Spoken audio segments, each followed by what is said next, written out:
Today I bring to you another dark and disturbing, very twisted true crime story. In 1995, 14-year-old Sandy Charles lured another 7-year-old boy into some bushes under the pretext of playing baseball.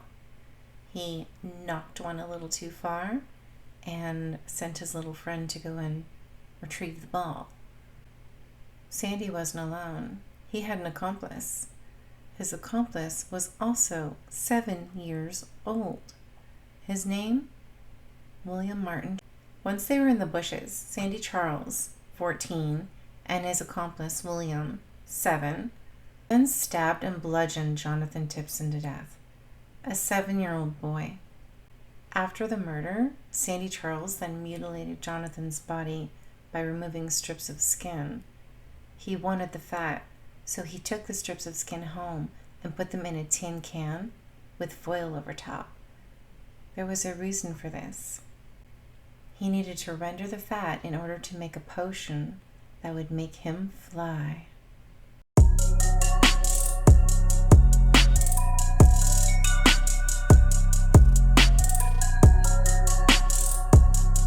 Hey guys, welcome to my channel. I am here to bring you yet another disturbing and dark true crime story. Let me know at the end who you think the real culprit is, and I'll share my thoughts with you.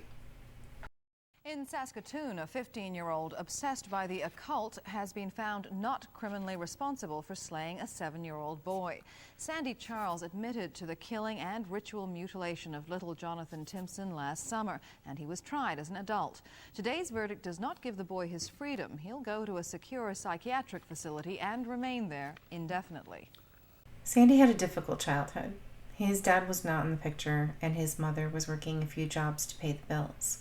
So Sandy was usually left watching his younger siblings. He was a pretty average child until around the age of 13. This is when he began to withdraw from friends, and he even quit his paper route. His mother and teachers had no idea where the change came from or what was about to come. Sandy claimed that he began to hear voices in his head and that his bedroom was haunted by ghosts that commanded him to do various things.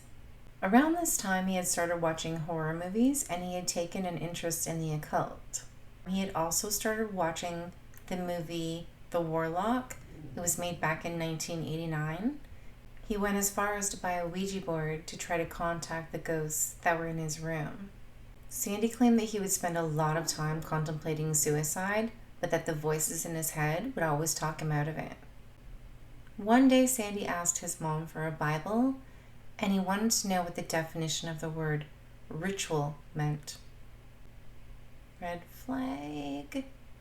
Sandy's mom said that he watched the 1989 movie Warlock about 10 times. Warlock is a movie where a male witch slaughters unbaptized male children to create a potion, a flying potion. Sandy said the voices in his head told him that he must commit the same murder as a sacrifice to please Satan. And then he planned the entire thing. On July 18th, 1995, Sandy, 14 years old, and his 7-year-old accomplice, William, lured his 7-year-old friend into some bushes. What you have to understand is that Jonathan Tipson was not just any boy. He was William's cousin, the 7-year-old accomplice. William had convinced Sandy to murder Jonathan. On the day of the murder, Sandy intentionally hid the ball into the woods and sent Jonathan to go and look for it. Sandy and William were right behind Jonathan. Sandy picked up items that he had previously left there to kill Jonathan. After the murder, Sandy went home. It was then that 7-year-old William reminded him, "You have to cut off the fat. We need the fat to make the potion." Sandy grabbed a kitchen knife and ran back to the crime scene, and he removed 8 patches of Jonathan's skin. He put them in a can that he kept by the furnace, and he covered them with tinfoil. He would later tell police that he had no intention of consuming the melted fat. like it was done in the movie. Once the cutting was done, Sandy and William moved Jonathan's body a few hundred meters away. There was a huge search for Jonathan's body, and witness accounts. People had seen Sandy and William with Jonathan. Friends, family, everyone was involved. So intense that they actually found his body 3 days later. And after an investigation, Sandy Charles was arrested. Sandy and William were brought in for questioning, but both denied any involvement. Both eventually confessed. Sandy actually gave very disturbing graphic details and the motive. Sandy explained to the officer questioning him that he believed in magic, and every 1,000 years Satan was released upon the earth. His plan in committing the murder was that Satan would be impressed and take him on as a disciple in the year 2000. On July 11th, 1995, at the age of 14, Sandy Charles was formally accused of the murder of Jonathan Tipson. Sandy later admitted to investigators that he actually did boil down the fat on his family's stove, and he rendered it down, but he had no intention of drinking it. He wanted to stay the way he was. What was the point? According to Sandy's mother, he had become obsessed with the movie Warlock and had watched it over 10 times. Sandy admitted the crime to his mother, but he said that it didn't feel like it was him that was doing it. It felt like he was in a dream. He told her that there's a strong spirit in his room that's telling him to do these things. That he was going to commit suicide, but then the thought of murder popped into his head. So then he was going to do that instead. Like in the movie Warlock, he said that something wanted him to. Sandy was tried as an adult, and it's reported that he grew his fingernails out and he scratched the wood in the prisoner's box while he moaned and groaned. In June of 1996, Sandy pleaded not guilty due to mental incapacity. His lawyer argued that his difficult childhood made him more susceptible to the occult and horror movies, causing him to become psychotic, that the movie had a powerful effect on his mind. In the movie, the idea is that if you cut off the fat of a young, unbaptized child, then boiled it down and drank it, that would give you the power to fly. His lawyer argued that Sandy was suffering from this delusion, and that if he did these things, he would have the power to fly, just as it was acted out in the movie. And the movie gave him the know-how to do it. Or did it? On August 2nd, 1996, Sandy was found not criminally responsible.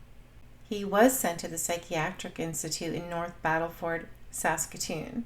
On March 30th, 1998, Sandy escaped the psych ward for one day. He was caught the next day and his bet landed in the Regional Psychiatric Center in Saskatoon. That's maximum security. In June of 2000, Sandy was brought back to court for attacking a nurse at the prison. He was sentenced to 1 whole entire day in solitary confinement. Shit, I've grounded my kids for longer than that. Sandy's trial generated a lot of debate about whether or not media violence is reenacted in real life. People were serious about this. They had a petition going in the 1990s trying to end movie violence. I'll tell you where my brain is stuck on this case. Sandy had a plan to murder an unbaptized child, okay? How did he know that Jonathan wasn't baptized? He wanted strips of flesh for the fat to render them down, melt them, and turn it into a potion to fly. But he murdered Jonathan and then went home. It wasn't until William said, "Hey, dude, you gotta go back and get the fat," that he was like, oh shit, yeah. I don't think that this was ever his plan from the jump. I don't think the movie was ever really connected to Warlock. Not for Sandy. Sandy and William had watched the movie Warlock together at Sandy's house. And it was after this that William had said to Sandy, we should pick my cousin. It was only after watching the movie that the plan to murder Jonathan was created. According to court testimony, Jonathan had been selected at random, but he hadn't. William chose him. William convinced Sandy to murder Jonathan. Sandy's lawyer is arguing that the movie gave him the know-how to do this. In the actual movie Warlock, the murder takes place off camera. You don't see anything. So tell me how Sandy had the know-how to do it. Sick and twisted, Sandy participated in the search for Jonathan. Was he in a state of psychosis when it happened? I think no, because this was planned. For me, this is the gut-wrenching part. When Sandy was murdering Jonathan, William was actually cheering him on, encouraging to do it.